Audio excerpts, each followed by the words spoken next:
시장이 이렇게 좋은데 내 주식은 왜 우상향하지 못할까? 그 몰빵 됐다. 네. 서로 돈을 넣는 쪽, 이쪽 외에는 딱히 메리트가 없을 수도 있다. 당장 내 종목은 움직이지 않는 거다 보니까 저 떨어질 것 같아요. 4월 지금 이제 3주차가 넘어가나요? 많은 이슈가 있었죠. 가장 큰 거 선거. 뭐 정치적인 걸 떠나가지고 민감한 부분들이 반영이 돼 있던 선거여서 그거에 대한 우려감도 조금 있었고, 또 CPI가 그날 같이 나왔는데 CPI도 예상치를 살짝 이제 상회하면서 미장도 많이 밀렸고, 그래서 우려하시는 분들이 많이 있었을 것 같아요. 금투스에 관련된 부분들은 언제든지 민감할 수밖에 없으니까.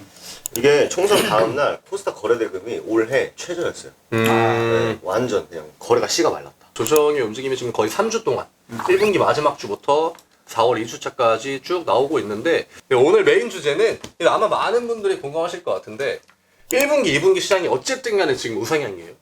암만 최근에 뭐 2, 3주 조정이 나왔다라고 해도. 근데 여기에서 문제는 시장이 이렇게 좋은데 내 주식은 왜 우상향하지 못할까? 이런 고민을 하시는 분이 굉장히 많을 것 같거든요. 전에도 이 뭉턴에서 말씀드린 것 같은데 이 지수를 안 본다. 네. 근데 때로는 또 봐. 그래서 지수는 올라가는데 내 종목 왜 그러냐. 이제 이런 생각들을 분명 하시는데 그냥 빠질 때는 지수를 안 봐. 약간 이제 그런 게 있는 것 같아요. 그러니까 내가 보고 싶은 것만 보는 거지. 사실. 그렇죠. 네, 보시면은 이게 날짜가 1월 1일부터입니다. 코스피 쪽으로 들어온 게 4월 14일이니까 지난주 거래일까지 외국인들이 코스피 쪽에 매수로 들어온 금액이 19조예요. 엄청나게 많이. 역대급으로 들어온 거고, 근데 대형주로 들어온 게 16조입니다. 19조 중에 대형주로 들어온 게 16조. 물론 뭐 코스피 중형주급 종목들이 코스닥의 중대형주보다는 좀 더 덩치가 큰 애들이 있긴 하지만 그럼에도 불구하고 거의 그 몰빵 됐다. 네, 뭐 80%? 80%가 다 대형주로 들어왔다. 그리고 그 중에 제조업 쪽으로 들어온 게 15조입니다. 밑에 뭐 전기전자, 이거는 공통적으로 좀 겹치는 부분들이 있거든요. 코스피 쪽에 그래서 대형주에 뭐가 있냐? 삼전주. 네, 삼전, 하이닉스, LG엔솔, 뭐 삼바, 현대차, 기아. 여기에서 올해에 딱 봐도 오른 애랑 안 오른 애가 구분이 되거든요. 삼바 이런 애들 별로였죠. LG엔솔 별로였죠. 지금 거의 뭐 주가 저점에 있고, 현대차, 기아 좋았죠. 셀트리온 별로였죠. 포홀 별로였죠. 네이버 별로였죠. 금융주는 저 PBR 때문에 한 번에 펌핑을 받긴 했지만 상대적으로 이 위에 있는 애들보다는 효과가 좀 덜 했다라고 하는 거. 그럼 여기에 보시면 제조업으로 또 들어온 게 15조거든요. 이게 따로따로 들어온 게 아니에요. 그럼 제조업에 또 뭐가 있냐 보면 또 삼전, 하이닉스, LG엔솔 삼전 우회예요. 또 현대차, 기아. 그 다음에 또 다음 장으로 넘어가면은 운수장비 있죠. 지금 운수장비 쪽으로 들어온 것도 4조거든요. 네. 여기 보시면 현대차, 기아. 그 다음에 그 밑에 모비스, 에어로. 그 다음에 뭐 현대중공업, 조선 쪽 쭉 이렇게 있고. 그 다음에 전기전자도 역시나 11조거든요. 전기전자 보면 또 똑같아요. 삼전, 하이닉스, LG엔솔 이런 식으로. 그러니까 실질적으로 시장에 돈이 굉장히 이제 역대급으로 들어오긴 했지만 여러 업종을 가지고 계신 분들한테는 혜택이 안 되는 날이 엄청나게 많았다라고 하는 거죠. 이게 사실 우리나라 지금 1분기, 2분기 시장의 명확한 뭐 메인 전 주제라고 봐요. 외국인들이 우리나라에 그 돈을 넣기 시작했을 때 그 환율이 1290원이었거든요. 지금 1300? 아 맞아. 환율. 네. 환율도 올라갔죠. 70원 막 80원 막 왔다 갔다 하려고 하는데, 그러면 어중간한 쪽에 주가가 오르지 않는 애들은 무조건 외국인들이 이 환율에 따른 손해를 볼 수밖에 없습니다. 그럼에도 불구하고 이쪽에는 계속적으로 환율이 올라감에도 불구하고 돈을 넣고 있다라고 하는 거죠. 이게 2분기에는 굉장히 좀 중요할 것 같아요. 우리가 최근에 뭐 자금 쏠림 이런 얘기 많이 하잖아요. 계속적으로 투자를 해야 된다라고 하면은 그럼 당연히 정답은 뭐 정답이라고 하긴 좀 어렵지만 외국인들이 계속적으로 돈을 넣는 쪽, 이쪽 외에는 딱히 메리트가 없을 수도 있다. 이게 사실 보시나요? 우리나라 시장의 이제 고질적인 그 진짜 맨날 나오는 얘기죠 사실. 외국인이 샀는데 우리나라 주식 왜 그러냐. 그럼 결국 시총의 거의 뭐 대부분을 코스피 시총의 두 기업이 차지하고 있는 시총이 엄청 크잖아요. 그렇죠. 그러니까 외국인이 매수를 하는데 다 결국 삼성전자나 SK 하이닉스 쪽으로만 매수를 들어가니까 재미가 없는 거지. 삼전이야 뭐 보유하고 계신 분들이 워낙 많을 거긴 한데, 삼전도 2분기 돼서야 이제 올라가기 시작한 거고, 1분기 때는 뭐 거의 하이닉스 위주였고, 현대차, 기아도 많이 안 좋아하실 것 같고. 지금 코스닥을 우리가 보긴 해야 되거든요. 이게 코스닥을 왜 같이 봐야 되냐면, 코스닥 100이 여기는 금액이 얼마 안 돼요. 기관 쪽은 일단 매도 턴을 계속적으로 잡았고요. 기간 똑같거든요. 외국인 코스닥 100으로 뭐 6천억 많이 안 돼. 진짜 비교 많이 됩니다. 그 다음에 코스닥의 구성 종목을 또 한번 볼 필요가 있어요. 코스닥 금융에 이게 지금 보면은 금융 쪽이 2,200억이잖아요. 네. 여기 보면 에코프로가 금융 쪽에 들어와 있습니다. 지주사여가지고. 그리고 저 PBR 이슈가 있을 때 뭐 우리가 지주사 종목 좀 많이 봤잖아요. 대부분 다 코스피 쪽에 있고 여기에 끼끼봤자 들어와 있는 거 할인 지주 같은 애들. 근데 할인 지주 같은 애들은 이전에 그 SG 사태를 맞았던 애들이어가지고 사실 주가 영향이 거의 없었고 에코프로가 거의 다 했다라고 봐야겠죠. 그다음에 우기투 이제 비트코인 그리고 밑에 코스닥 IT 쪽 역시나 다 최상위에 다 반도체예요. 하나 마이크론, 주성 엔지니어, 원희 IPS, ISG, 동재 재미캠 시가총액 상위 종목들이 전부 다 이제 반도체 쪽인데 이쪽은 딱 봐도 주가가 1, 2분기에 다 어마어마하게 올랐다. 코스닥 100도 보면은 HLB, 알테오젠, 에코프로, 에코프로빔. 확실히 HLB랑 알테오젠, 그다음에 그 밑에 있는 반도체들의 영향이 좀 컸다. 그래서 많은 분들이 특히나 중소형주를 좋아하는 우리나라 시장 참여하시는 분들 입장에서는 전혀 체감을 못할 수도 있다. 그게 지금 1, 2분기까지 이어지는 시장의 흐름. 그래서 내가 가진 종목이 안 올라가고 시장은 올라가고 이런 패턴.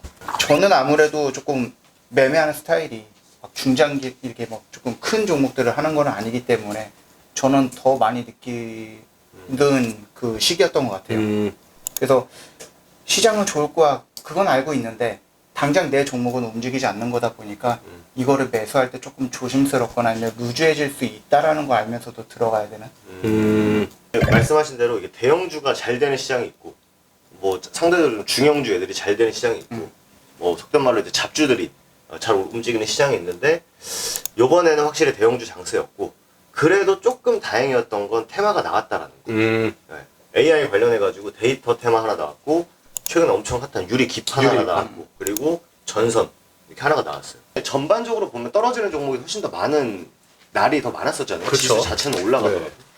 근데 만약에 내가 조금 변동성 있는 종목들을 좋아한다 아니면 그런 종목들로 주로 또 매수를 한다라고 하시는 분들은 유리기판이나 전선 했으면은 괜찮을 수 있는데 네, 나쁘지 않죠. 네, 뭐 괜히 엄한 데 들어가 있었으면은 뭐 이건 뭐 지수한테도 두들겨 맞고 완전 테마로도 매력 없고 네, 그런 또 시장이 한 3주 됐을 것 같아요. 진짜. 이 외국인들의 관점이 지금 왜 이런 식으로 매수를 들이붓고 있는 건지를 좀 우리가 생각을 해봐야 될 것 같아요. 왜냐면 지금 경기가 막 마냥 좋다라고 하긴 힘들잖아요. 금리가 고금리 상태에서 계속 버티고 있는 상황인데 외국인들이 그래도 우리나라 전체에 대한 그 성장을 좋게 보고 있는 것 같진 않아요. 이 포지션을 보면은. 어쨌든 미장이 올라가니까 우리나라 증시도 그거에 맞게 따라가긴 하잖아요. 우리나라 시장이. 그러면 얘네들이 여기에 거의 뭐 몰빵이나 마찬가지잖아요. 몰빵을 하고 있는 이유는 우리나라 업종 안에서 그나마 가장 메리트가 있는 업종이 여기다라고 생각해서 그 외에는 투자를 아예 일절하지 않고 이쪽에만 그냥 돈을 넣고 있는 것이 아닌가. 네, 저는 그렇게 좀 보고 있거든요.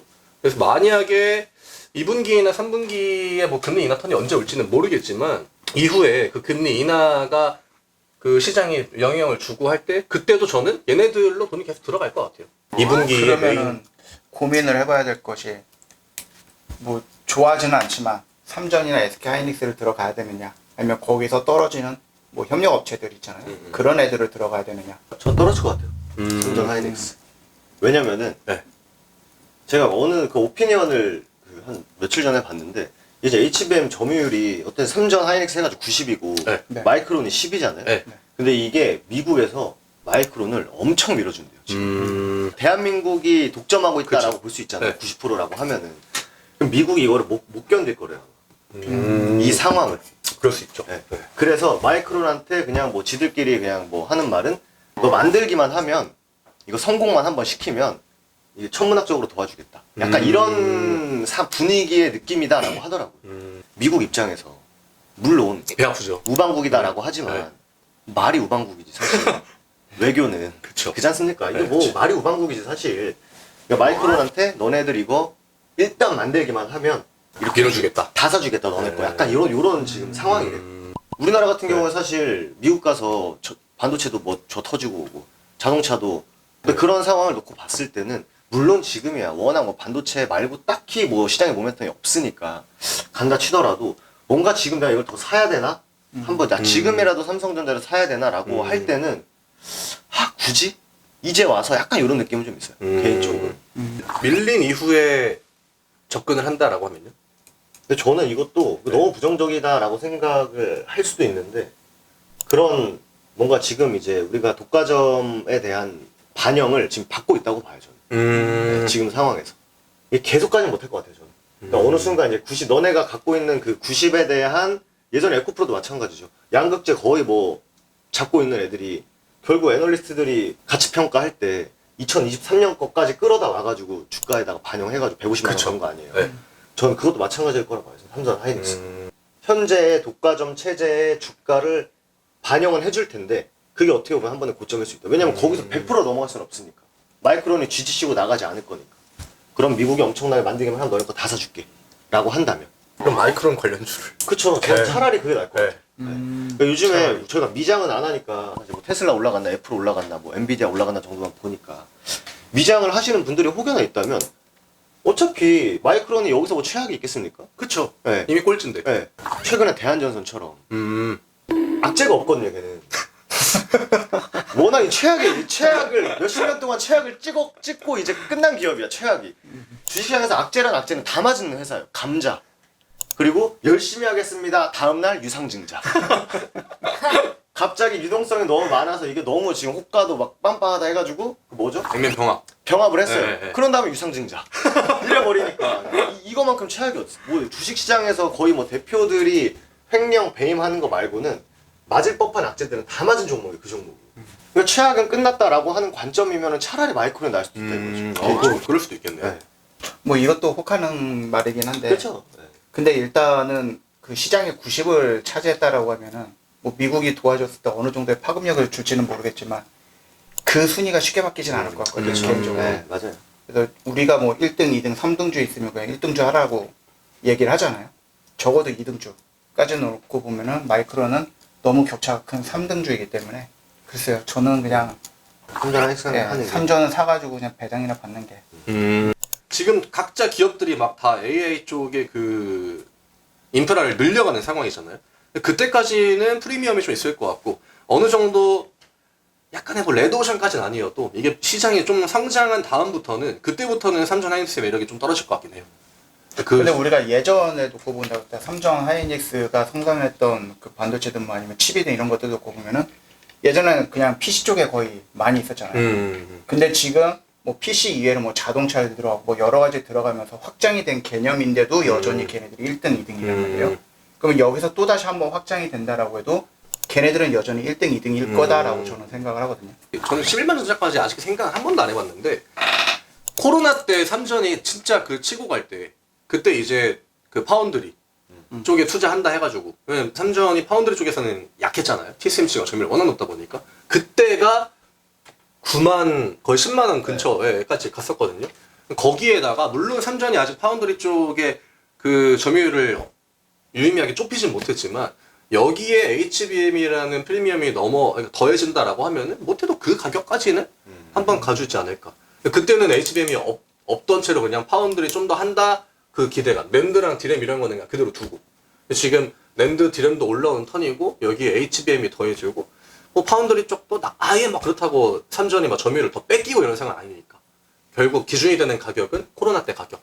네, 그 가격까지는 한번 가주지 않을까? 저는 그 정도만 보고 있습니다. 또 우리나라의 뭐 미래라고 하면 좀 거창할 수 있습니다만 아무래도 반도체가 살아나요. 네, 이 조만한 국가에서 진짜 그 엄청난 역할을 한 건 부정할 수 없기 때문에 대만이랑 거의 똑같죠. 그죠? 잘 됐으면 좋겠습니다. 잘 돼야죠. 네, 그래서 오늘 뭐 이 정도로 할까요? 감사합니다. 네, 수고하셨습니다.